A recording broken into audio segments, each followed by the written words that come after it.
ನಮಸ್ಕಾರ ಸರ್. ಮೊದಲಿಗೆ ತಮ್ಮ ಪಕ್ಷದ ಬಗ್ಗೆ ಒಂದು ವಿವರಣೆ ಕೊಡಿ ಸರ್. ನಮಸ್ಕಾರ ಎಲ್ಲ ವೀಕ್ಷಕರಿಗೆ. ನಾನು ವೆಂಕಟಾಚಲಪತಿ ಅಂತ, ಕೋಲಾರ ಜಿಲ್ಲಾಧ್ಯಕ್ಷ, ಆಮ್ ಆದ್ಮಿ ಪಕ್ಷ. ಏನು ನಾವಿವತ್ತು ಆಮ್ ಆದ್ಮಿ ಪಕ್ಷ ಇವತ್ತು ವೇಮಗಲ್ ಚುನಾವಣೆಗೆ ಬಂದಿದ್ದೀವಿ ಅಂತಂದರೆ ಎರಡೇ ಲೈನಲ್ಲಿ ಹೇಳಬೇಕು ಅಂದರೆ, ಪರ್ಯಾಯವಾಗಿ ವಿಶೇಷವಾಗಿ ಜನರಿಗೆ ಈ ಪಟ್ಟಣ ಪಂಚಾಯತಿ ಕಾನ್ಸೆಪ್ಟು ಕೋಲಾರ ಜಿಲ್ಲೆಯಲ್ಲಿ ಇತ್ತೀಚಿನ ದಿನಗಳಲ್ಲಿ ಮೊದಲನೇ ಬಾರಿಗೆ ಬಂದಿದೆ ಅಂತ ಅನ್ಕೋತಾ ಇದ್ದೀನಿ. ಎಲ್ಲ ಮತದಾರರು ಹಳ್ಳಿಯಿಂದ ಬಂದಿರೋಂಥವ್ರು. ಆ್ಯಕ್ಚುಲಿ ಅವ್ರಿಗೆ ವಾಸ್ತವವಾಗಿ ಏನು ಪಟ್ಟಣ ಪಂಚಾಯತಿ ಯಾವ ರೀತಿ ಕಾರ್ಯವೈಖರಿನ ಮಾಡುತ್ತೆ, ಪುರಸಭೆಗೆ ಮತ್ತು ಪಟ್ಟಣ ಪಂಚಾಯತಿಗೆ ವ್ಯಾಪ್ತಿಗೆ ಇರೋಂಥ ಡಿಸ್ಟೆನ್ಸು ಮತ್ತು ಕಾರ್ಯವೈಖರಿ ವಿಧಾನಗಳು ಜನಗಳಿಗೆ ಸರಿಯಾಗಿ ಇನ್ನೂ ಗೊತ್ತಿಲ್ಲ. ಎಲ್ರಿಗೂ ಪಂಚಾಯತಿಗಳಲ್ಲಿ ಅವರವ್ರ ಹಳ್ಳಿಯಲ್ಲಿ ಯಾವುದೇ ಒಂದು ಚಿಹ್ನೆ ಇಲ್ಲದೆ ಚುನಾವಣೆಗಳನ್ನು ಮಾಡ್ಕೊಂಡು ಬರ್ತಾಯಿದ್ರು. ಹಳ್ಳಿಗಳಲ್ಲಿ ಸಹಜ ಅದು 5 ವರ್ಷಕ್ಕೊಮ್ಮೆ ಪಂಚಾಯತಿ ಚುನಾವಣೆಗೆ ಬರ್ತಿತ್ತು. ಇದ್ದಾಜಿದ್ದಿ ಮಾಡಿ ಅವರು ಯಾರು ಒಂದು ಒಳ್ಳೆಯ ವ್ಯಕ್ತಿತ್ವ ಅಥವಾ ವ್ಯಕ್ತಿ ಇದ್ದಾರೆ, ಯಾವುದೇ ಪಕ್ಷ ನೋಡ್ತಿರಲಿಲ್ಲ, ಪಕ್ಷಾತೀತವಾಗಿ ಒಂದು ಒಳ್ಳೆಯ ವ್ಯಕ್ತಿನ ಚುನಾಯಿಸ್ತಾಯಿದ್ರು. ಪಂಚಾಯತಿ ಅಂತಂದರೆ ಮೊಟ್ಟ ಮೊದಲ ಸಂವಿಧಾನನ ನಾವು ಪಂಚಾಯತಿಯಿಂದನೇ ನೋಡ್ತೀವಿ. ಇದು ಒಂದು ಬೇರು. ಈ ಪಂಚಾಯತಿಗೆ ಎಷ್ಟು ಶಕ್ತಿ ಇರುತ್ತೆ ಅಂತಂದರೆ, ವಿಧಾನಸಭೆ ಮತ್ತು ಲೋಕಸಭೆಗೂ ಸಹ ಕೆಲವೊಂದು ಶಕ್ತಿ ಇರಲ್ಲ. ಅಂಥ ಪಂಚಾಯತಿ ಇರೋಂಥ 2 ಪಂಚಾಯತಿ ಇಲ್ಲಿ ವೇಮಗಲ್ಲು ಮತ್ತು ಕುರುಗಲ್ಲು ಸೇರಿಸಿ, ಜೊತೆಗೆ ಚೌಡದೇನಹಳ್ಳಿಯಿಂದ ಬೆಟ್ಟೋಸ್ಪುರ ಮತ್ತು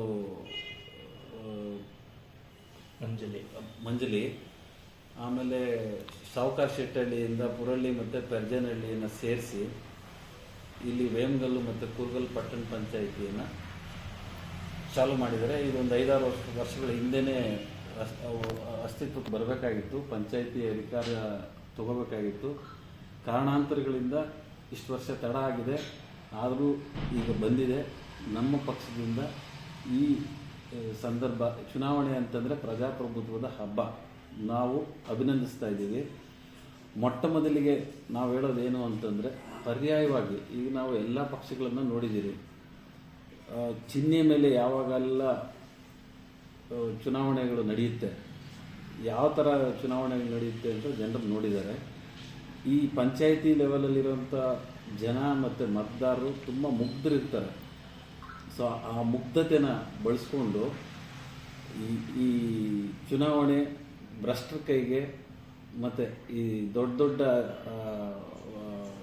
ಕೈಗಳ ಕೈಗೆ ಹೋಗದೆ ಜನಸಾಮಾನ್ಯರ ಕೈಗೆ ಅಧಿಕಾರ ಸಿಗಲಿ, ಭ್ರಷ್ಟಾಚಾರ ಕಡಿಮೆ ಮಾಡದೆ ಬರುವಂಥ ಅಭಿವೃದ್ಧಿ ಕೆಲಸಗಳು, ಅಭಿವೃದ್ಧಿಗೆ ಅಂತ ಬರುವಂಥ ಹಣನ, ಆಮೇಲೆ ಪಟ್ಟಣ ಪಂಚಾಯಿತಿಯಲ್ಲಿ ಸಾಕಷ್ಟು ಇಲ್ಲಿ ಸುತ್ತಮುತ್ತ ಜಾಗದಲ್ಲಿ ಕಾರ್ಖಾನೆಗಳಿದೆ, ಇಂಡಸ್ಟ್ರಿಯಲ್ ಏರಿಯಾ ಇದೆ, ಅಲ್ಲಿ ಬರುವಂಥ ಏನು ತೆರಿಗೆ ಹಣ ಇರುತ್ತೆ, ಆ ತೆರಿಗೆ ಹಣನ ಜನರಿಗೆ ನೇರವಾಗಿ ಯಾವುದೇ ಭ್ರಷ್ಟಾಚಾರ ಇಲ್ಲದೆ ತಲುಪಿಸೋದಕ್ಕೆ ನಾವು ಸಹಾಯ ಮಾಡಬೇಕು ಅಂತ ಆಮ್ ಆದ್ಮಿ ಪಕ್ಷ ಇವತ್ತು ಇಲ್ಲಿಗೆ ಬಂದಿದೆ. ಜನರ ಮನಸ್ಸಲ್ಲಿ ಆಮ್ ಆದ್ಮಿ ಪಕ್ಷನ ತುಂಬ್ತಾ ಇದ್ದೀವಿ. ಯಾಕೆ ಅಂತಂದರೆ, ಈಗ ನಾವು ಆಮ್ ಆದ್ಮಿ ಪಕ್ಷ ದೆಹಲಿಯಲ್ಲಿ 2ಕ್ಕಿಂತ ಹೆಚ್ಚು ಬಾರಿ ಅಧಿಕಾರ ಮಾಡಿದ್ದೀವಿ ಕೇಜ್ರಿವಾಲ್ರ ನೇತೃತ್ವದಲ್ಲಿ. ಅನ್ಫಾರ್ಚುನೇಟ್ಲಿ BJPಯವರು ದ್ವೇಷದ ರಾಜಕಾರಣ ಮಾಡಿ ಅಲ್ಲಿ ನಮ್ಮ ಅಧಿಕಾರನ ಕಸಿಸ್ಕೊಂಡಿದ್ದಾರೆ. ಬಟ್ ಆದರೂ ನಾವು ಕೂಡಲೇ ಅಂತರದಲ್ಲಿ ಅಷ್ಟೇ ಸೋತಿದ್ದೀವಿ. ನಮ್ಮನ್ನು ಭ್ರಷ್ಟಾಚಾರಿಗಳು ಅಂತಂದರು, ಭ್ರಷ್ಟಾಚಾರ ಮಾಡಿದ್ದಾರೆ, ಶೇಷ್ಮಾಲ್ ಅಂತಂದರು.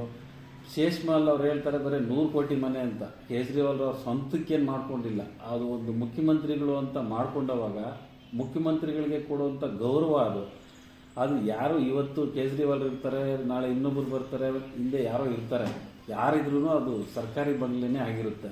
ಆ ಗೌರವಕ್ಕೋಸ್ಕರ ಮಾಡಿರೋಂಥದ್ದು, ಅದು ಅವರೇ ಅಪ್ರೂವಲ್ ಮಾಡಿರೋಂಥದ್ದು. ಲೆಫ್ಟಿನೆಂಟ್ ಗವರ್ನರ್ ಅಪ್ರೂವಲ್ ಇಲ್ಲದೆ ಏನೂ ಮಾಡೋಕ್ಕಾಗಲ್ಲ. ಲೆಫ್ಟಿನೆಂಟ್ ಗವರ್ನರ್ ಹತ್ರ ಎಲ್ಲ ಅಧಿಕಾರ ಇರುತ್ತೆ. ಡೆಲ್ಲಿ ಸರ್ಕಾರ ಹೆಂಗಿರುತ್ತೆ ಅಂದರೆ, ಒಂದು BBMPಗಿಂತಲೂ ಕಳಪೆ ರೈಟ್ಸ್ ಇರುತ್ತೆ. ಅಲ್ಲಿ ಎಲ್ಲ ಅಧಿಕಾರಿಗಳು ಮಾತು ಕೇಳೋದು ಲೆಫ್ಟಿನೆಂಟ್ ಗವರ್ನರ್ನ, ಅಲ್ಲಿ ಅಧಿಕಾರ ಚಲಾಯಿಸೋದು ನಿಜವಾದ ಅಧಿಕಾರಿ ಲೆಫ್ಟಿನೆಂಟ್ ಗವರ್ನರ್ ಇರ್ತಾರೆ. ಮುಖ್ಯಮಂತ್ರಿಗಳು ಹೆಸರಿಗೆ ಮಾತ್ರ ಇರ್ತಾರೆ. ಎಲ್ಲ ಆರೋಪಗಳನ್ನು ಹುಟ್ಟಿಸಿ ED ಮತ್ತು CBIನ ಬಳಸಿ ಪೊಲೀಸ್ ಅಂತೂ ಸರ್ಕಾರದ ಮಾತು ಕೇಳೋದೇ ಇಲ್ಲ ಅಲ್ಲಿ. ಯಾಕೆ ಅಂತಂದರೆ ಪೊಲೀಸು ದೆಹಲಿ ಸರ್ಕಾರದ ಕೈಯಲ್ಲಿ ಇರಲ್ಲ.